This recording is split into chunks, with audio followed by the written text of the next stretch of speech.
अभी देखो नेक्स्ट जो पीछे कल हम जो सवाल पढ़े थे उसी पार्ट को थोड़ा आगे बढ़ा रहे हैं।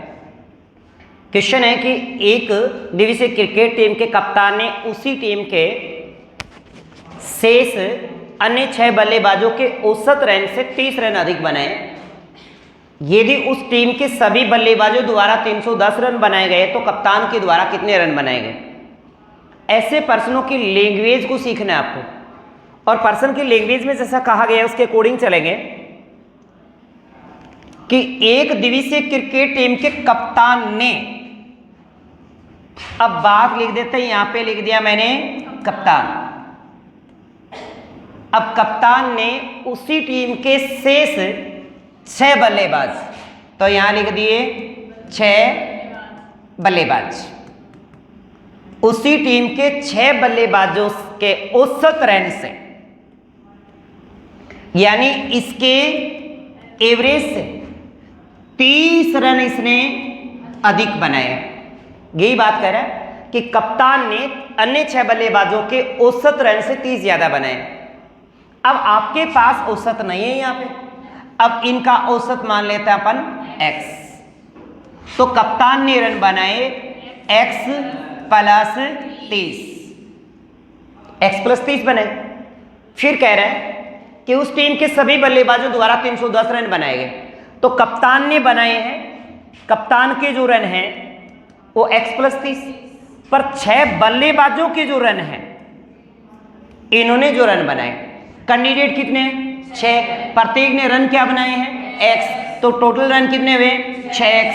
क्योंकि आप अच्छे से जानते हैं कि टोटल जब ज्ञात करते हैं तो n इंटू में एवरेज होता है, तो n संख्या 6 है और एवरेज आपका x है, यानी ये 6x तो बल्लेबाजों ने बनाए, कप्तान ने बनाए x प्लस 30, टोटल बने 310, तो x प्लस 30 प्लस 6x बराबर 310, तो ये जोड़े आपने हो गए तो 7x।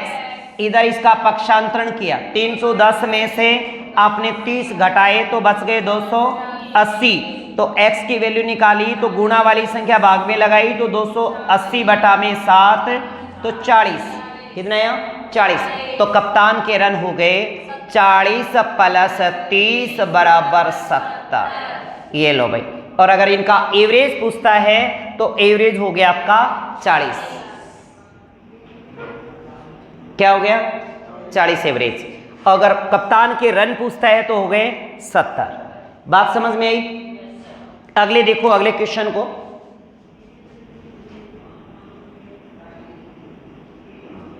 एक गेंदबाज का गेंद फेंकने का औसत 12.4 रन प्रति विकेट है।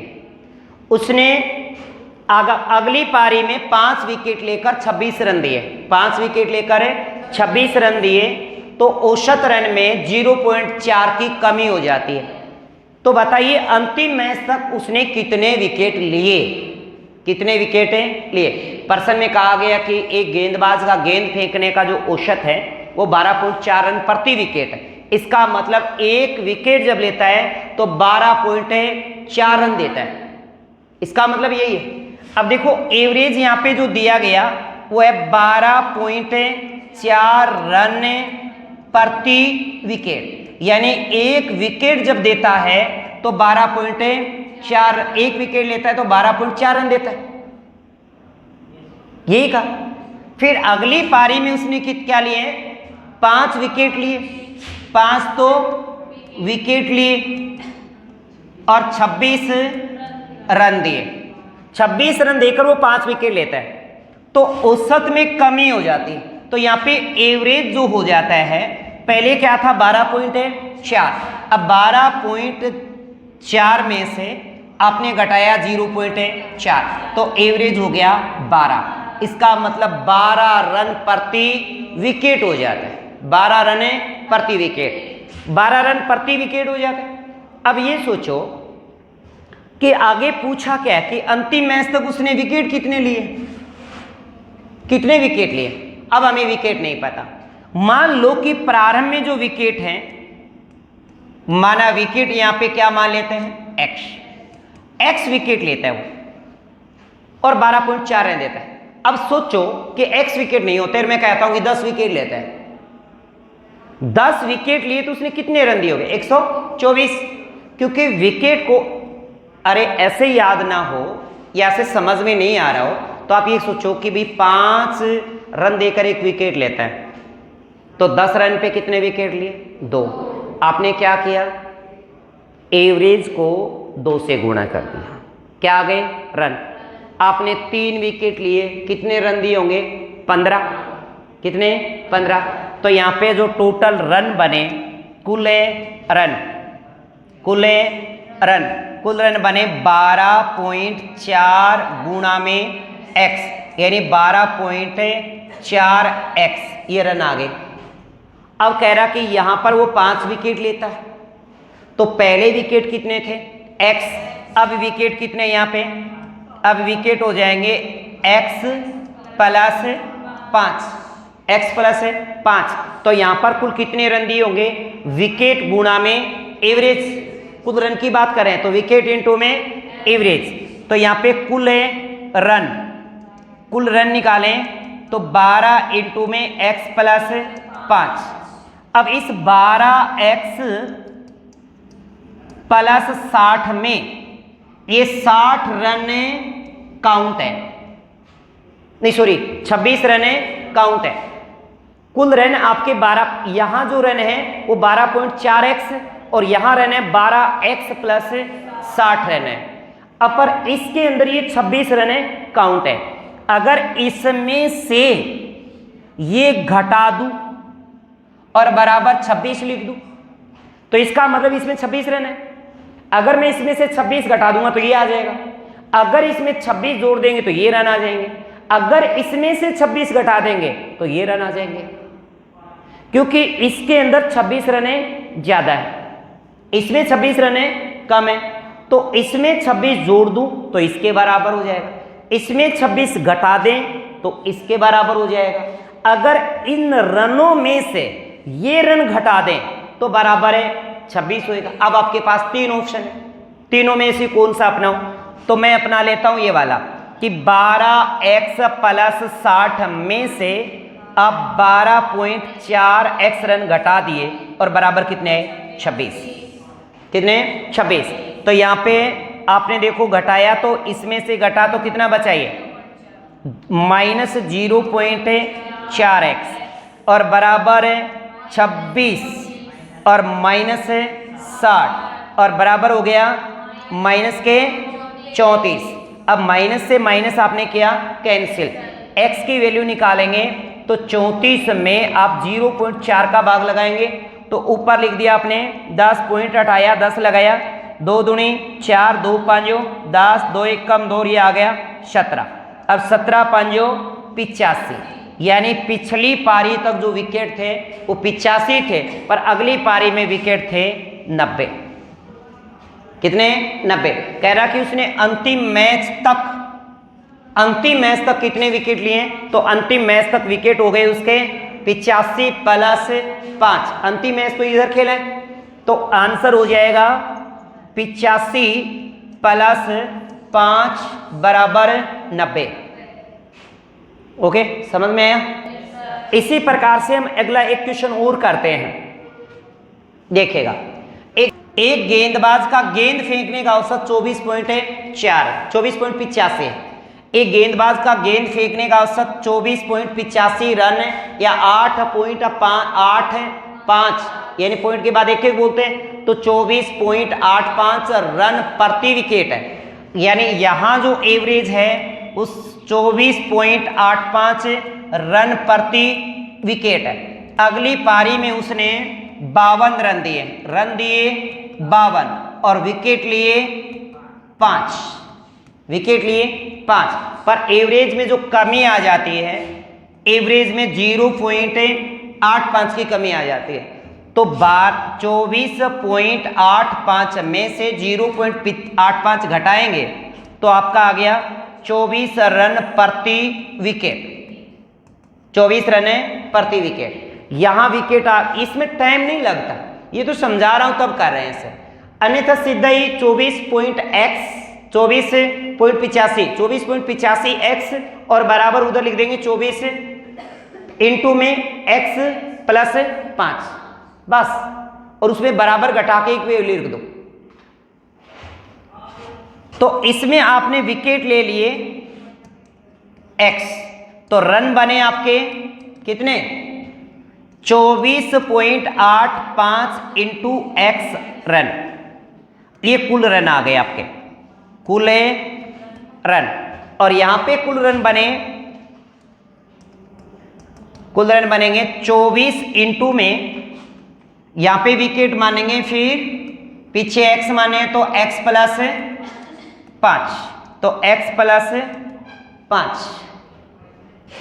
भाई पहले विकेट x है, उसमें 5 और लिए हैं तो कितने हो गए x प्लस 5। एवरेज तो विकेट तो हो गए ये और एवरेज हो गया ये, तो 24 को x प्लस 5 से गुणा किया, 24x प्लस 24 5 120, इसमें से ये घटा देंगे और घटाने के बाद वैल्यू कितनी बचेगी 52, क्योंकि इसके अंदर जो रन है तो इसमें 52 रन अधिक हैं। इसमें से अगर आप 52 घटा दें या इसमें से ये घटा दें तो बराबर है 52 आएगा। तो 24x प्लस 120 माइनस 24.85x और बराबर 52, बराबर कितना लिखेंगे 52 लिखेंगे। तो इधर बच गया आपका 0.85 और माइनस का बचा ये, और 52 में से 120 घटा दिए तो माइनस 0.85x बराबर 68 बचेंगे। और ये माइनस का, माइनस से माइनस आपने काट दिया। x की वैल्यू जब निकालेंगे आप लोग तो 68 में 0.85 का भाग लगा देंगे। 0.85 का भाग लगाएंगे तो ऊपर लिख देंगे 100।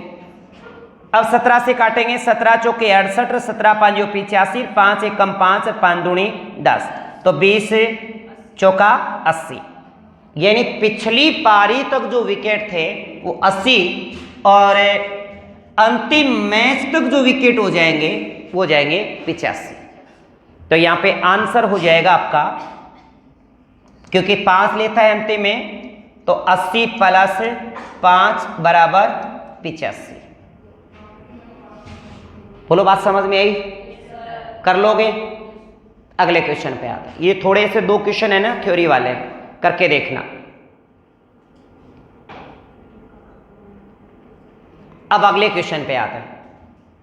एक क्रिकेट के खिलाड़ी ने 64वीं पारी का औसत रन 62 है। 64वीं पारी का, यानी अब तक उसने 64 पारी खेली हैं और उसका एवरेज 62 है। उसका अधिकतम स्कोर न्यूनतम स्कोर से 180 ज्यादा है। तो यानी ये कहा कि अधिकतम स्कोर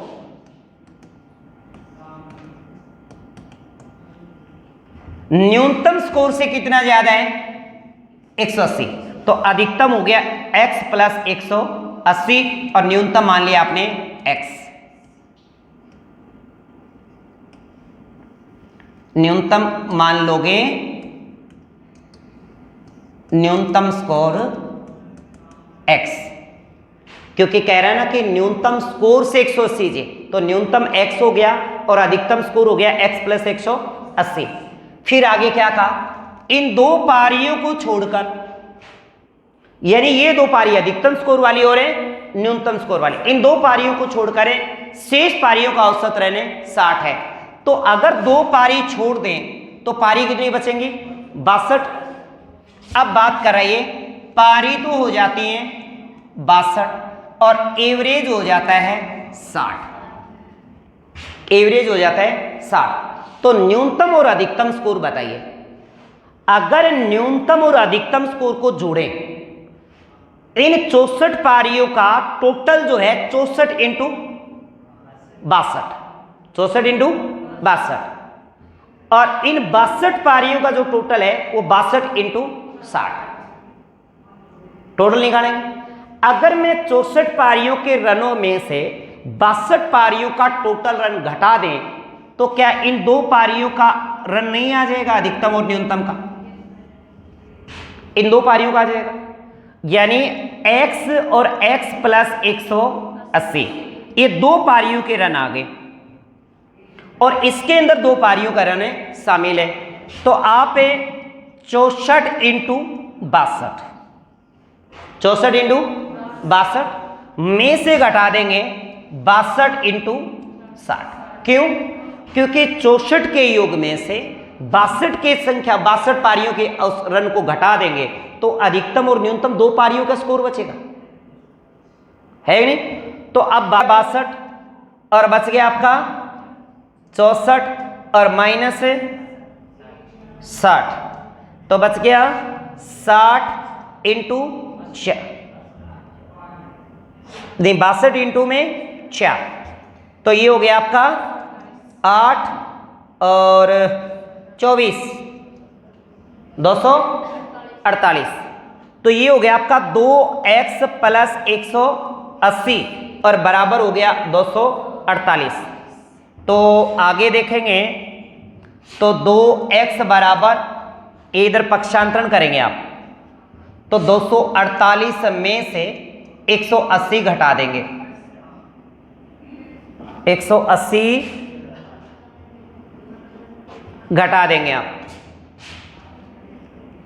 कितना है यहाँ 68 और x बराबर हो गया आपका 34, कितना आ गया 34, x बराबर 34। तो ये कह रहा कि अधिकतम स्कोर क्या है और न्यूनतम स्कोर है क्या है। न्यूनतम स्कोर तो है 34 और अधिकतम स्कोर है x प्लस 180।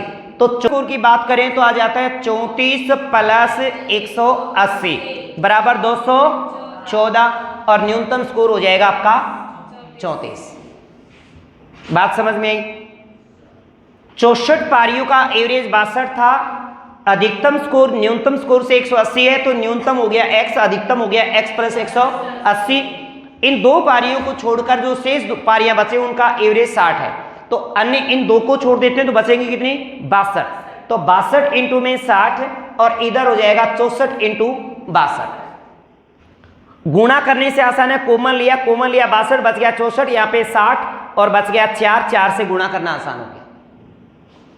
तो 2x प्लस 180 बराबर 248, तो 2x बराबर 248 में से 180 घटाए 68 और x की वैल्यू 34, x की वैल्यू 34, इसका मतलब न्यूनतम मान 34, अधिकतम मान इसमें 34 ऐड करेंगे 214 आएगा। कर सकते हो। इसी प्रकार से अगले क्वेश्चन पे आते हैं। अगले क्वेश्चन में अधिकतम और न्यूनतम का अंतर दे दिया जाए, अंतर। तो अधिकतम, तो अंतर का मतलब समझ रहे हो, एक 100 है, एक क्या है 100, यानी कहने का मतलब ये कि न्यूनतम पारी से अधिकतम पारी में 100 ज्यादा बने।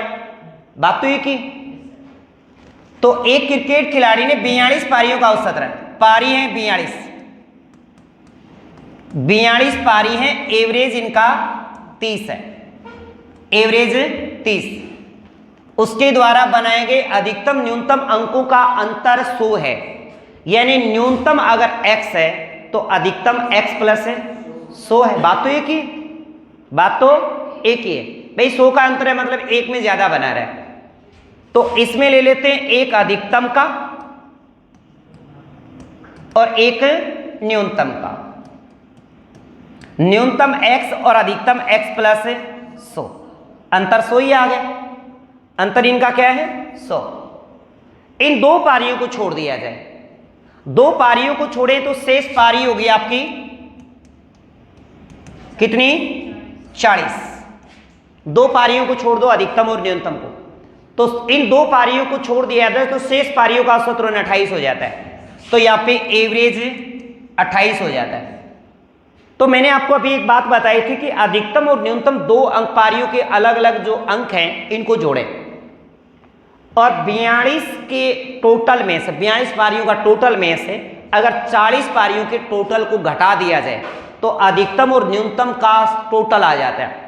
तो आप लिखेंगे x प्लस 100 प्लस x बराबर 42 इंटू में 30 माइनस 40 इंटू में 28।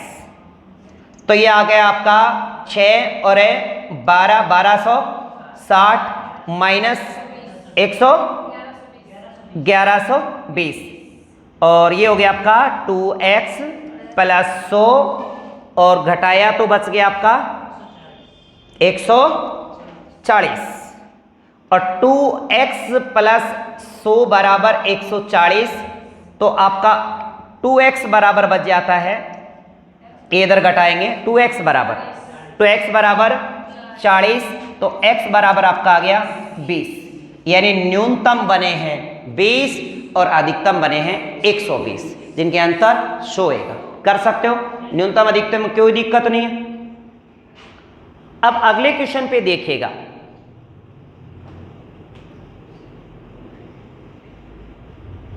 छह व्यक्ति एक होटल में खाना खाने जाते हैं। 6 व्यक्ति एक होटल में खाना खाने जाते हैं, उनमें से प्रत्येक 5 ने, 6 व्यक्ति जाते हैं जिसमें प्रत्येक 5 ने अपने भोजन पर 32 रुपए खर्च किए, मतलब चाय वाय पी के वापस आ गए, ठीक है ना। 32 रुपए प्रत्येक ने अपने भोजन पर 32 रुपए खर्च किए, यानी 32 × 5, ये उनका टोटल खर्च। और छठे व्यक्ति ने सभी 6 व्यक्तियों के औसत खर्च से 80 रुपए अधिक खर्च किए। खो तो औसत खर्च क्या था, कुल खर्च कितना था। अब देखो 6 व्यक्ति हैं साहब, ये लिखे 6 व्यक्ति। अब इन 6 व्यक्तियों में से प्रत्येक 5 की बात कर रहे हैं। 5 व्यक्ति खर्चा करते हैं, 5 व्यक्ति प्रत्येक जो खर्च करता है वो 32 रुपए खर्च करता है। एक आदमी 32 रुपया खर्च करे, तो बताओ टोटल खर्च कितना होगा। यहां पे टोटल है खर्च 160 रुपए तीनों ने खर्च कर दिए भाई, नहीं सॉरी 5 व्यक्तियों ने, 5 व्यक्तियों ने खर्च कर दी। फिर ये कह रहा कि छठे व्यक्ति ने, ये लिख दिया भाई छठा व्यक्ति। छठा व्यक्ति जो खर्च करता है वो सभी 6 व्यक्तियों के औसत खर्च से। अब सभी व्यक्तियों का औसत आपको यहां पे नहीं पता, तो सभी व्यक्तियों का जो एवरेज है वो क्या है, x। इससे ये कितना खर्च करता है, 80 ज्यादा, तो x प्लस 80। 5 का खर्चा ये रहा, छठे का खर्चा ये रहा, और यहां पे आ गया इन सभी का टोटल खर्च जो आया वो 6x आया। प्रत्येक आदमी x खर्चा करता है, तो 6 व्यक्तियों ने टोटल 6x किया। ये 5 का खर्चा, ये छठे का खर्चा, 5 का खर्चा और छठे के खर्चे को जोड़ें तो कुल खर्च के बराबर होगा। तो अपन लिख देंगे x प्लस 80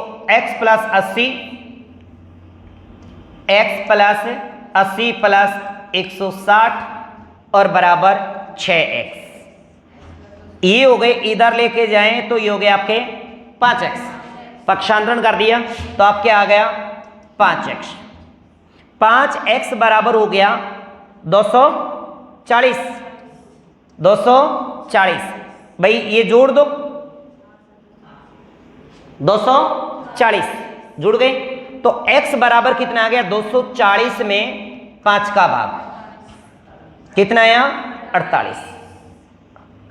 तो पर्सन में क्या पूछा देखिएगा, औसत खर्च क्या था, कितना था, 48। कुल खर्च कितना था, कुल खर्च ये रहा,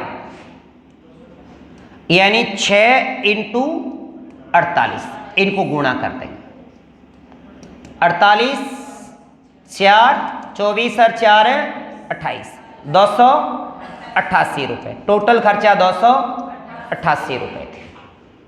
कर सकोगे पर्सन, देखो इसकी लैंग्वेज के अकॉर्डिंग लिखना सीखोगे ना तो अपने आप होता जाएगा। बस आप सिर्फ पर्सनों की लैंग्वेज को देखो। इसमें कहा गया कि छठे व्यक्ति ने सभी व्यक्तियों के औसत खर्च से, इसका मतलब सभी व्यक्तियों का औसत खर्च हमें नहीं पता, तो सभी व्यक्तियों का औसत खर्च हम क्या मान लेंगे, x मान लेंगे। क्या मानेंगे, x, सभी व्यक्तियों का औसत खर्च आपके पास है x है, तो टोटल खर्च हो गया 6x और छठे व्यक्ति का खर्च बताया इससे 80, तो x प्लस 80।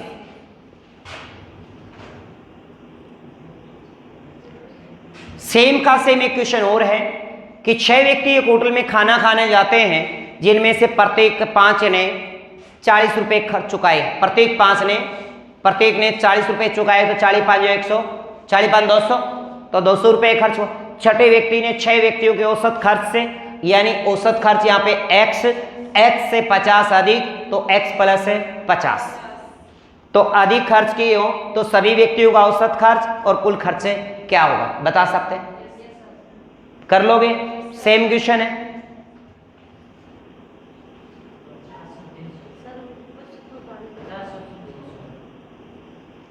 अगले में देखो, एक छात्रावास में 200 छात्र थे। छात्र हैं 200। एक छात्रावास में 200 छात्र थे। 100 नए छात्र आ जाने पर, 100 नए आते ही छात्र कितने हो गए? 300। तो भोजन के व्यय पे 500 रुपए की वृद्धि हो जाती है।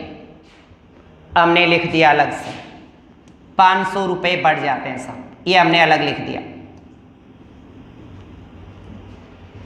जबकि औसत व्यय 10 रुपए कम हो जाता है। इसका मतलब यहां पे औसत व्यय नहीं है, औसत व्यय नहीं है, तो यहां पर औसत व्यय मान लेते हैं अपन x, औसत व्यय x। और यहां पर औसत व्यय कितना कम हो जाता है? 10 कम, तो औसत व्यय हो गया आपका x माइनस 10। तो यहां पर टोटल खर्चा कितना है? यहां पे टोटल खर्चा होगा 300 इंटू में x माइनस 10, यानी हो गया आपका 300 x माइनस 3000। और यहां पर जो टोटल खर्चा आएगा, टोटल है खर्चा, वो आएगा 200x। अब देखो ये कह रहा कि 10 और नए 100 नए और आ जाते हैं तो खर्चा 500 रुपए बढ़ जाता है। इसका मतलब इसमें 500 रुपए ज्यादा लग रहे हैं, है ना? तो हम क्या करेंगे, इसमें से 300x माइनस 3000 माइनस कितना? 200x और बराबर 500। तो ये बच गए आपके इधर 100x और बराबर इधर गया, तो ये हो गया 3000 प्लस का होएगा। पक्षांतरण करेंगे तो 3000 किसका हो जाएगा? प्लस के 3500 हो जाएगा। कितना? 3500।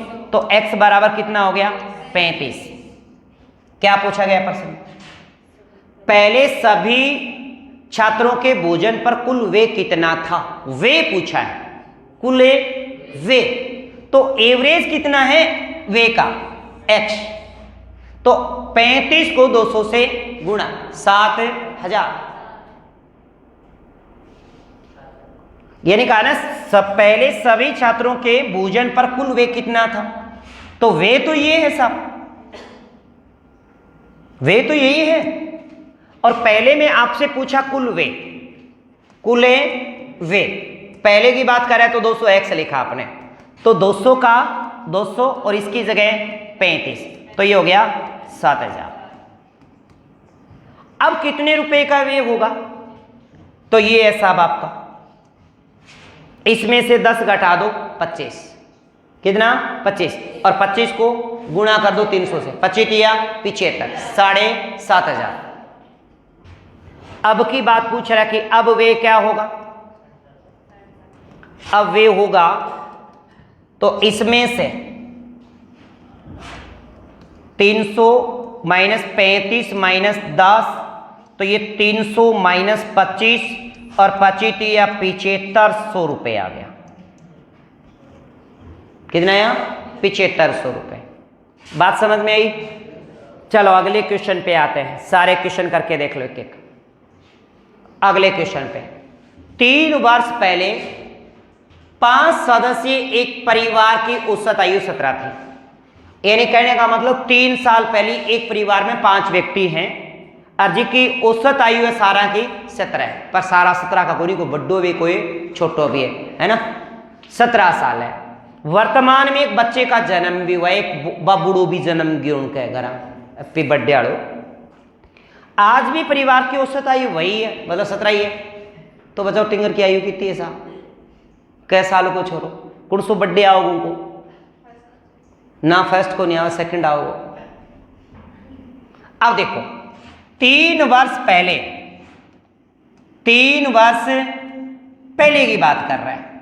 3 वर्ष पहले कैंडिडेट कितने, सदस्य कितने हैं? 5, और उनका एवरेज कितना है?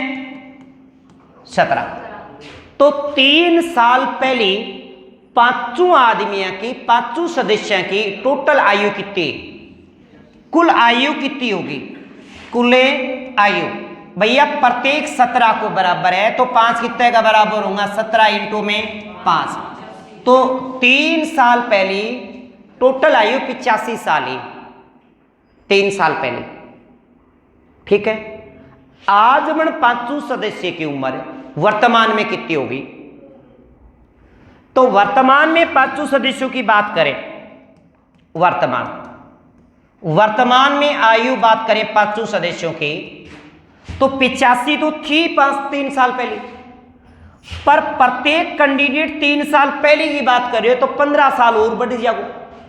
समझ में आ रही है भाई? 5 सदस्य हो, मान लियो थे 5 साल 3 साल पहले, तो आज 15 साल बढ़ की कोनी आगे के, प्रत्येक की 3-3 साल बढ़ी, तो 5 साल की 15 साल होगी। तो यानी 3 इंटू में 5, तो 85 और 15 हो गया आपका 100। आज 5 सदस्य की टोटल आयु 100 साल है, पर एक छठो सदस्य भी है। अब एक टब्बर और जन्मे है, अब एक बच्चों भी बतावे भाई बाबूड़ो, और बाबूड़े समेत सदस्य कितना आ गया वर्तमान में? वर्तमान में सदस्य बन गए, अब वर्तमान में आयु जो है ये 5 की बात कर रहा हूं, इन 5 सदस्यों की, ठीक है। तो सदस्य हो गए 6, एवरेज आज भी वही है यानी 17 है, और इनकी टोटल जो आयु बनी, टोटल है आयु, तो 17 इंटू में 6 और 17 6 की 102, यानी अब 6 सदस्य की आयु 106 है। तो यह फालतू भी छोरे के है, दूसरो बर्थडे आयो, कौन सो? दूसरो, है ना। परिवार में उस बच्चे का अब कौन सा बर्थडे मनाया जाएगा, वो भी पूछ ले कि परिवार के पर्सन की लैंग्वेज घुमा दे। कई बार एग्जामिनर ऐसे ही बना देते हैं कि आज उस परिवार में एक बच्चे का, आज उनके परिवार में एक बच्चा भी है, अब भी वो शतवायु वही है, तो बताइए उस बच्चे का कौन सा बर्थडे मनाया जाएगा? कौन सा? दूसरा बर्थडे आएगा साहब। तो बच्चे की आयु जो होगी, बच्चे की आयु, तो 102 में से आप 100 घटाइएगा तो कितना आता है? 2 वर्ष। टब्बर की उम्र है 2 साल है, 2 साल को 100 भाई मिनट, ठीक है। अगला सवाल पाओ, अगले सवाल पे देखा सेम प्रकार को पाओगे। 7 साल पहले विवाह के समय एक दंपति की औसत आयु, दंपति हुए पति और पत्नी, लोग और लुगाई, दोनों धनी वीरा था, बड़की ब्याह का टाइम उम्र 25 साल की थी। दोनों की औसत है, एक 30 को भी उसका, एक 20 को भी उसका, यह जरूरी को नहीं है ना। तो उनकी औसत कितनी थी? 25 ही। पर 7 साल पहले कैंडिडेट कितना है, सदस्य कितना है दंपति में? 2 है। एवरेज कितना है? 25 है। एवरेज 25 है। ब्याह के टाइम उनकी दोनों की टोटल आयु जोड़े हैं आधार कार्ड का आधार पे, तो उनकी 50 साल बने। कुल आयु कितनी बनी इनकी? कुल आयु बनी है 25 इंटू 2, मतलब रिट को पेपर दिए ही हो दोनों, है ना। के दिए है रिट को पेपर, क्योंकि रिट का पेपर में 18 का 2018 कटकेड़ा था, 2018 में शुरू हुई है, जाके 23 में भी पंडो को छुट्टी टावर। अभी भी संशय में, पर कई ने सोचे कि भाई रिट को पेपर हो ले एक बार। तो कै 50। ये मैंने आप बताओ कि दोनों कैंडिडेट जो है बन की वर्तमान में आयु कितनी है? वर्तमान में आयु कितनी होगी? 14 साल तो बढ़ क्या होगा, 7 साल तो पति, 7 साल पत्नी, और दोनों हो गया 14 साल का। 14 साल बढ़ गया, बढ़ क्या है नहीं 14 साल। तो भैया 50 + 7 × 2, 14 जोड़े कितने हो गए? 64। अब उनकी टोटल आयु 64 साल। धनी बीरा दोनों कितने साल का है? 64। पर उनका न्यू कहीं बेक है, टाबर भी है, एक बच्चा भी है। तो अब भी अब औसत आयु 22 वर्ष। अब कैंडिडेट हो गया, सदस्य हो गया 3, हम दो हमारे एक वाली बात है। सदस्य हो गए 3 और एवरेज है 22। एवरेज कितना है? 22। तो टोटल कितना हो गया भाई? 22 × 3 66 वर्ष, 66 साल है। यानी खुद धनी बीरा की, लोग लुगाया की, दंपति की, अब तो दंपति कौन रह रहे पर धनी बीरा रह रहे हैं। तो 66 में से 64 घटा दियो, कै साल है? 2 साल है। MB टबरियो 2 साल। ठीक है, तो बच्चे की आयु कितनी हुई? MB 2 साल हो गई। ठीक है ना। अगर टेंशन ना लो, देखो ये बढ़ेगा, टेंशन ना लो, है ना। अभी कदे न कदे डाकी कहीं का होएगा, हैं? तो अगले में देखो, एक ना थोड़ा सा क्वेश्चन कर लियो बस, बाद में फिर आप दोबारा रिवाइज करिए ही करा सवाल, टेंशन क्यों ले रहे हो। 10 साल पहले एक परिवार का 4 सदस्य है। 10 साल पहले एक परिवार के 4 सदस्य हैं। कै साल पहले की बात कर रहे हैं? सदस्य कितना ही 4, औसत कितने हैं? 24। तो 10 साल पहले चारों सदस्य की टोटल उम्र ही 96। तो उनकी टोटल आयु के बनी 10 साल पहले, टोटल है आयु 10 साल पहले की बात कर रहा हूं। 10 साल पहले, 10 साल है पहले, तो 4 × 24 कितना हुआ? 96 हुआ। कितना हुआ? 96। अब वर्तमान में आयु कितनी है? वर्तमान में आयु, वर्तमान में आयु हो जाएगी इनकी 96 + 10 × 4, 40 साल बढ़ के आवा सारा। तो 10 × 4, 40 जोड़े तो कितने हो गए? 130 थोड़ी हो गए, 36, 136, 136 हो गए। अब देखो आगे कह रहे हैं, इसी समय 2 वर्ष अंतराल से 2 बच्चे भी जन्मे। आई टाइम में आई 10 साल कमाई, 2 टाबर भी है, कितना है? 2 बुणगला है भाई, आनी 10 साल कमाई के कहो है। अब की बार एक कुनी है, 2 है, एक सोनुड़ो और एक मोनुड़ो। इसी समय 2 वर्ष के अंतराल में 2 बच्चों का जन्म हुआ, मतलब एक टाबर हो गया, टाबरा समेत सदस्य हो गया 6। कितना हो गए? ये लो, सदस्य हो गया 6। उस समय देखो क्या होता, क्योंकि ये तो वर्तमान में एवरेज की बात कर रहे हैं। तो 24 छक्का कितना हो जाएगा? यहां पे एवरेज क्या ले लेते हैं एक बार? 24। एवरेज तो वही है, क्योंकि 10 साल के पीछे बाद में भी बात करें। तो टोटल कितना हुआ आप 24 × 6, 144, 144। अब 144 में से अगर 136 घटा दिया तो दोनों छोरा की उम्र को नहीं आ जाएगी टाबरा की, और जरूरी कौन छोरा हूं, उड़िए भी उसके भाई। तो दोनों बच्चों की आयु क्या होगी? देखो, दोनों बच्चों की आयु का योग क्या बनेगा?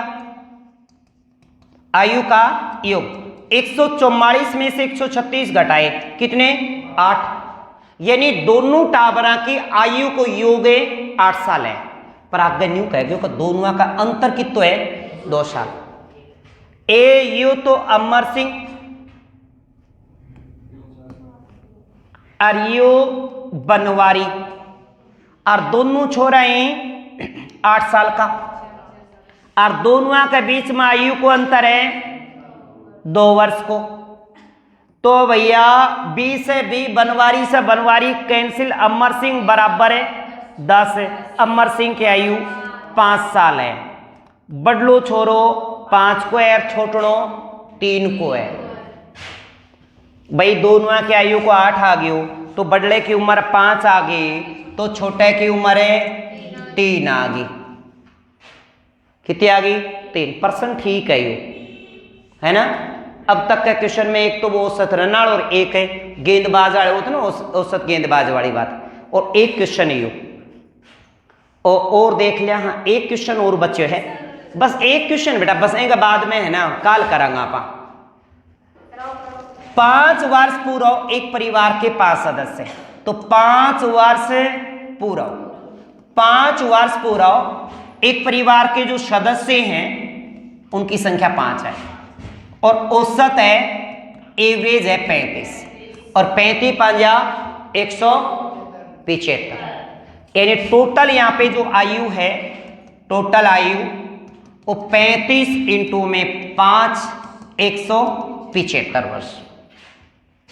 पर अब वर्तमान में कितनी हो जाएगी इनकी? वर्तमान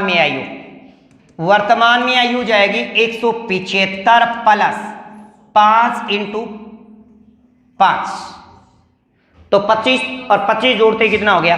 200। वर्तमान में 5 का 5 200 साल का है। पर न्यू कहकर वही दौरान परिवार को जो मुखिया यदि वर्तमान में एक व्यक्ति परिवार का जो मुखिया था उसकी मृत्यु हो जाए, बूढ़ियो